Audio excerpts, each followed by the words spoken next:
తెనాలి, రెంటపాళ్ళ, పొదిలి, రాప్తాడు ఎక్కడికి వెళ్ళినా జనం తండోపతండాలుగా వస్తున్నారని ఏమైనా సరే నెల్లూరులో మాత్రం ఎవరు రాకుండా చేయాలి. ఏందే మీ ఉద్యోగం నాకు అర్థం కాదు. పోలీసులకి, ఐపీఎస్ ఆఫీసర్లకి ఆయన సర్వశ్రేష్ఠ త్రిపాఠి అంట. ఐజీ గారు అక్కడే కూర్చున్నాడు. ఏం పోయే కాలం వచ్చిందని నాకు అర్థం కాలేదు.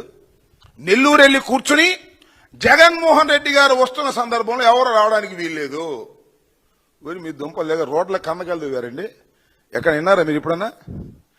ఈ ప్రపంచంలో, ఈ దేశంలో, ఈ రాష్ట్రంలో ఎక్కడైనా సరే ఒక ప్రధాన ప్రతిపక్ష నాయకుడు, అది కూడా ఇవ్వలేదుగా మీరు.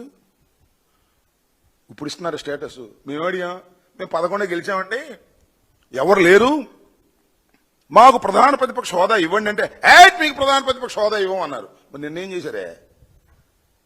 ముఖ్యమంత్రికి పెట్టాల్సిన కానీ ఎక్కువ పెట్టారే. యోగా డేకి ప్రధానమంత్రి గారు వచ్చాడు, అప్పుడు కూడా 2000 మందిని పెట్టలేదంట, కానిస్టేబుల్స్ని, ఆఫీసర్ని. కానీ జగన్మోహన్ రెడ్డి గారు after all Pulivendula MLA, after all 11 మంది శాసనసభ్యులు ఉన్నవాడు, ప్రధాన ప్రతిపక్ష హోదా పొందలేని వాడు, ఆయన వెళ్తుంటే ఎందుకు మీకు అంతా వణుకు? ఎందుకు 2000 మందిని పెట్టారు? ఎందుకు కందకాలు తవ్వారు? ఎందుకు బారికేట్లు పెట్టారు? ఎందుకు ముళ్ళ కంచెలు వేశారు? చూశారుగా మీరు ముళ్ళ కంచెలు, పెద్ద పెద్ద ముళ్ళ కంచెలు టీవీలో చూపించారుగా. లాఠీ చార్జీలు చేశారు.